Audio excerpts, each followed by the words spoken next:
Hello friends, welcome back to our channel. ఇప్పుడైతే మనం pencil extender ఎట్లా చేయాలో చూపెడతాం.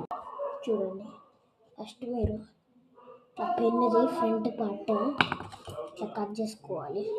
కట్ చేసుకున్నాక పెన్నుకి ఇట్లా క్యాప్ పెట్టి చూడండి, ఈ పెన్సిల్ ఇక్కడ పడుతుంది, ఇట్లా పెట్టాలి. చూడొచ్చు మీరు ఇట్లా పెట్టుకొని చేసుకోవచ్చు. సో ఇది ఎట్లా చేయాలో చెప్తానండి. సో ఇది ఎట్లా తయారు చేయాలో చెప్తానండి. మీరు ఫస్ట్ ఒక పెన్ను తీసుకోండి, ఆ క్యాప్ని కరెక్ట్ ఇక్కడ కట్ చేయాలి, ఇక్కడ కట్ చేసుకోవాలి. మీ పెన్ను క్యాప్కి ఇట్లా తీసుకోవాల్సిన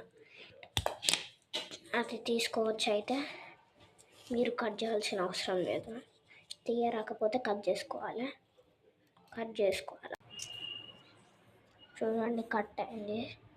ఇప్పుడు మనం దీనికి బ్యాక్ సైడ్ పెట్టాలి. పెన్ను బ్యాక్ సైడ్ ఇట్లా కొంచెం క్యాప్ పెట్టి ఇట్లా పెట్టి ఈ పెన్సిల్ని బ్యాక్ సైడ్ ఇట్లా పెట్టాలి. అంతే, మన pencil extender ready. So like and subscribe for more videos. Subscribe to our channel. Bye bye. 3, 2, 1.